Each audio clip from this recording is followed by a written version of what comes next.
Ah, oo. Hmm.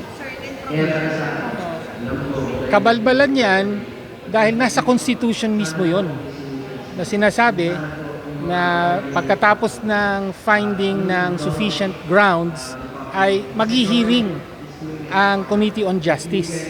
Nasa Constitution mismo yon. Paano ke-questionin sa Korte Suprema ang Constitution mismo?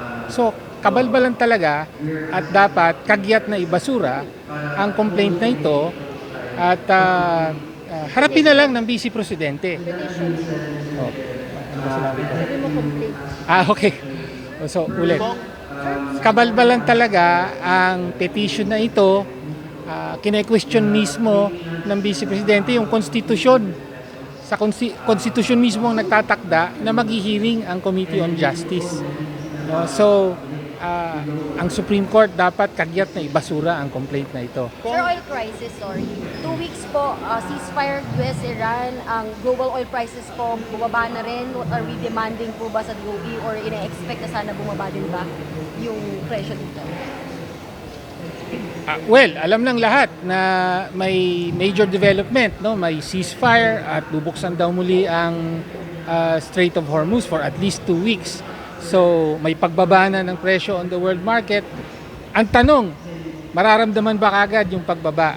Alam natin, pagka tumaas, kahit lumang stock, tinataas na nila. Pero bakit pagka bumababa, ang daming dahilan para sabihin hindi pa maaaring bumaba ang presyo. Yun nga ang patunay na pinagsasamantalahan at tumutubo ng sobra-sobra ang mga oil companies sa publiko, no? Sa krisis na ito at hinahayaan ng gobyerno dahil sa patakaran ng deregulasyon. Anong dapat po gawin ng DOE, sir?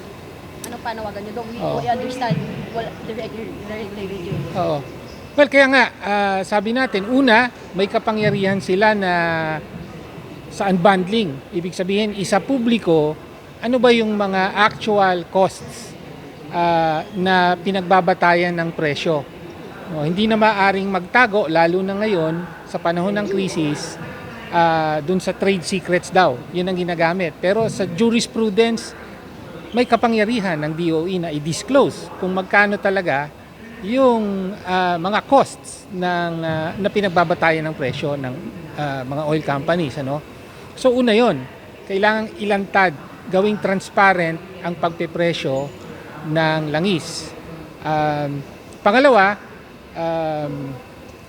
nasa batas na, for example, na pagka may state of emergency, katulad ng nakadeklara ngayon, may kapangyarihan na under automatic price control ang kerosene at LPG. Ngunit hindi pa ito ginagawa. No? So yan ang kailangang singilin natin sa Malacanang, bakit walang automatic price freeze dito sa ngayon. So, balik tayo sa impeachment kasi sinabi ni